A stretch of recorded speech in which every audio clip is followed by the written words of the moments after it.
shriek. Mako was overpowered and eaten alive by the two zombies. There's no saving her. We got to get out fast. Right. So Haruto and Chihiro abandoned Mako and ran away, the two zombies running after them full tilt. How. Once they shook them off, Haruto stopped, his breathing ragged. Phew. We ought to be safe here. Yeah. HNGGG. Suddenly, Haruto fell to the ground, holding his side painfully. What's wrong? Oh no, you're bleeding bad. Did it get you while you were defending me earlier? Hey. Haruto looked up weakly at Chihiro. Guess I let one of those bastards bite me. I wonder if I'll turn into one of them now. Oh no. But before I turn into a monster.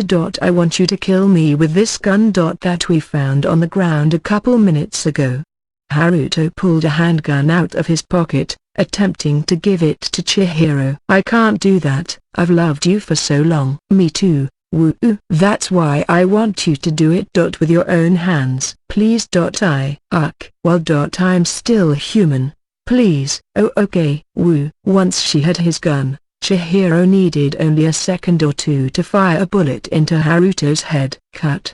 Shouted Ashley. Chihiro turned around, confused. She still had a few lines left in this scene. Chihiro, you worked out your emotions and blew him away too fast. This is a really moving scene, right? You're fulfilling the final wish of your one and only beloved, so try to act more conflicted about it, okay? Oh, really? Because I figured I'd want to put him out of his misery as soon as possible. Boy, if there really was a zombie apocalypse, I'm pretty sure Kai would have no trouble surviving to the end. Nayuta, watching from just out of frame, smiled. A little while longer, and they wrapped up all their scenes on the island. Back on the main island of Okinawa, the gang all toasted one another at an izakaya. Kaiser was shooting all of this. They figured the footage could be used in a making of featurette. Nothing like a good beer after a hard day's work. Itsuki was having a blast with his beer cocktail. An Orion with hibiscus extract. It wasn't really work. Haruto chuckled. It's just a film we're making for fun. Hee hee hee. Good job, everyone. Ashley gave them all a satisfied smile as she sipped her awamori and soda. Thanks to all your work, we completed shooting on schedule today. We'll film the fantasy portion tomorrow.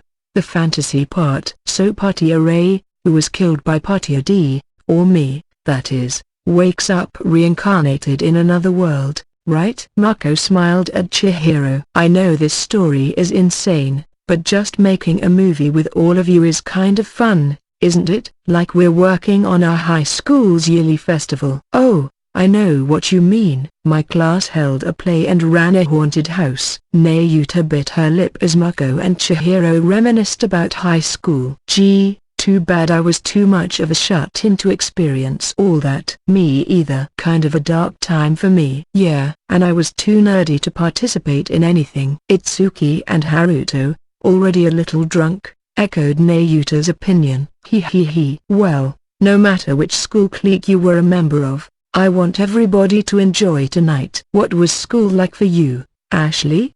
Chihiro asked. Well, there was a lot of student activism back in those days. I'd get involved with demonstrations, throw Molotov cocktails at riot police, that kind of thing. Wow, really? Sounds like rough time. I'm kidding. You don't have to believe everything I say. Ashley glared at Chihiro. Then her voice turned a bit sweeter. But you know, my experience was pretty normal. I studied, got involved with clubs. Oh, I see. Everyone has their own history, huh? Chihiro sagely nodded, despite Ashley's disapproving glance. You know, Chihiro, I really wish you'd stop treating people like they're ancient fossils. It really hurts. Then Itsuki got up. Sorry, bathroom break. Itsuki was using the Isekai bathroom urinal when he heard something like a moan from one of the stalls. Wah-ha! He turned round, suspicious. The stall door sprang open, revealing a zombie inside. Hey, did that sound like a scream just now? Mako asked. Nayuta laughed. Oh, look at you. I know we're shooting a zombie film, but that's such a trite joke. Maybe I imagined it. Mako looked puzzled for a moment but went back to tackling the food on the table. Then Itsuki returned, staggering a bit. Oh, you're back? I'll go use the bathroom. Then, just as Haruto got up and headed out, suddenly, Itsuki let out a guttural groan and grabbed Haruto's body. Itsuki? As Haruto shouted at him, Itsuki let out an oddly cute voice. Big bro, huh? Big bro? I love you. Then he gave him a fat, wet, sloppy kiss. Itsuki? What are you doing? Nayuta was honestly panicked. Whoa, Itsuki. Are you drunk? Mako and the others were similarly disturbed, but Itsuki kept going with his deep kiss as Haruto struggled to breathe. Are you all right, Fuwa? Shouted Chihiro. After about a minute, Itsuki finally let go.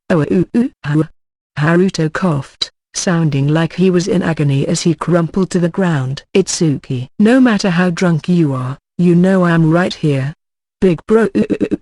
Now it was Haruto moaning all cutely. Slowly staggering to his feet, Haruto gave Mako and the others a horrifying, toothy smile, his pupils blown out and his irises blood-red shaped like heart marks. Huh? Whoa. Fuwa? Big bro. I love you. Big bro. Something's wrong. Keep away from them. Ashley's voice tensed up as Haruto and Itsuki slowly approached them. Big bro. Big bro. Let's get out of here for now. Then we gotta call the police and an ambulance. Alright. Mako nodded at Chihiro, and they all fled the Isekai to get away from the infected bear. Itsuki and Haruto dashed after them, this time moving pretty briskly like normal people, not the shambling gait from before. The group ran away from them, frantic. But, Nayuta tripped over her own feet. Nayu! Shouted Mako. Big bro. Itsuki caught up to Nayuta, holding her down as his lips approached hers. Please snap out of it. I'm not your big brother, Itsuki. I'm your lover, MMPH. Itsuki didn't wait for her to finish before mercilessly taking her lips. Humph. And GH.R.HFF. Their lips parted, a sticky thread of saliva running between them. Nayuta slowly turned around at Mako's fearful call. Big bro, I love you. She was moaning in that sickly sweet voice, looking as horrifying as the other two. Now Nayu's gone crazy, too. Let's get out of here, Chihiro said, grabbing Mako's arm. Makina, keep the camera rolling just in case. I know, Kaiser replied, pointing the camera behind him as he ran. Somehow managing to shake off Itsuki, Haruto, and Nayuta, the group took a moment to catch their breath. Ha, ha, ha. We got away from them. But what's going on here? Mako was already teary-eyed. It's little sister zombies. Ag. Mako screamed as an old man appeared out of the shadows. Little sister zombies? He continued in his raspy voice. The sister zombies have come back to life. Who's this guy? What do you mean by little sister zombies? Little sister zombies. Little sister zombies. The old man ignored Chihiro's question, disappearing into the darkness as he repeated the phrase little sister zombies. Whoa. He's gone. So he shows up, says weird stuff, and leaves. What's with it, old man? Mako was even more bewildered now. I've heard of this, Ashley said, face deadly serious. Huh? It's a local legend passed down over generations. Once, there was a girl who fell in love with her own big brother, but he was forced into marrying another woman. Out of despair, the girl took her own life, but instead of going to heaven, she became a living zombie, and now, when everyone with the big brother attribute comes near, she appears and starts attacking people. It's said that anyone who gets a deep enough kiss from her will become a little sister as well. Mako, being an editor, was about to reject this as too far-fetched, but Chihiro spoke up before she could. The big brother attribute. So when Itsuki and Fuwa came here, they inadvertently resurrected the little sister zombie? It sounds so unrealistic, but you saw how zombie-like they were. Mako sighed. But just then, Big Bro, with heavy groaning, Itsuki, Haruto, and Nayuta emerged from the darkness. And not just them, they were joined by a crowd of more than 20 little sister zombies. Big Bro, I love you, Big Bro, look at them all. Mako screamed. Oh dear. Looks like everyone at the Izakaya has been turned into little sister zombies. Why do you sound like you're enjoying this? Chihiro asked Ashley. Well, now we can shoot a realistic zombie horde scene without having to hire extras. Isn't that wonderful? Makina, don't you dare stop the camera. Yeah. Kaiser nodded, sounding indifferent, although he was sweating profusely. In the midst of all this, Nayuta caught up with Yu and gave her a deep kiss. Why am I treated so roughly in this story? Big Bro, I love you, not you. I, too. Mako ran off again, a pained expression on her face.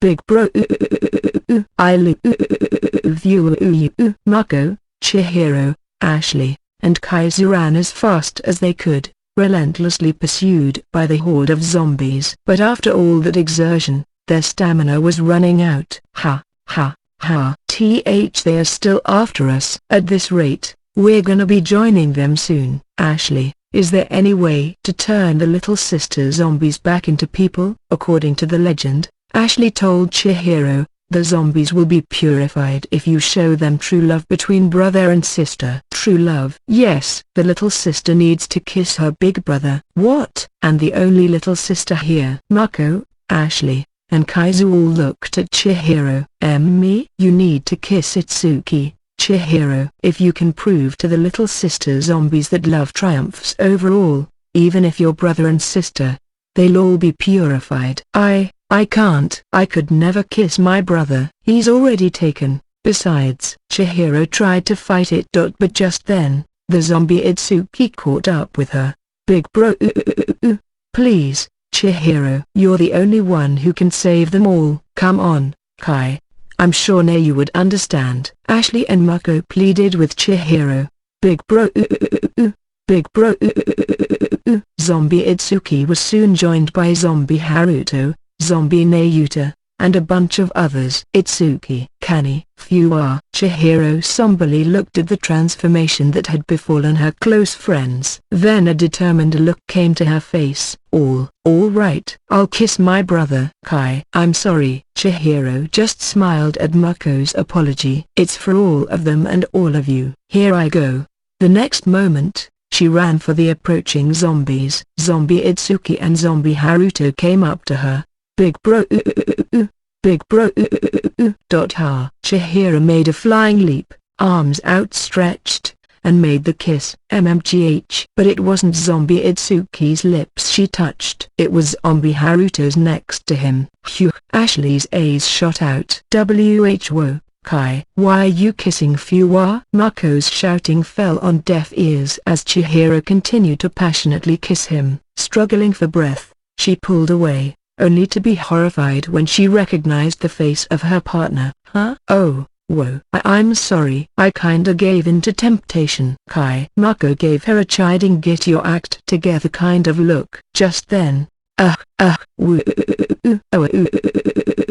all at once, the zombies let out blood-curdling cries that seemed to echo from the deepest underground abyss. Huh? Wow! Mako panicked as Ashley broke out in a cold sweat. The little sister kissed a man besides her big brother, and that made the little sister zombies angry. Now they won't stop until they make everybody in the world their little sister. No, the human race is doomed because of me. Not to kick you when you're down, Mako shouted back, but yes, it's 100% your fault. I suppose love would drive any girl crazy. Teehee. Chihiro grinned and stuck out her tongue. You don't regret it one bit, do you?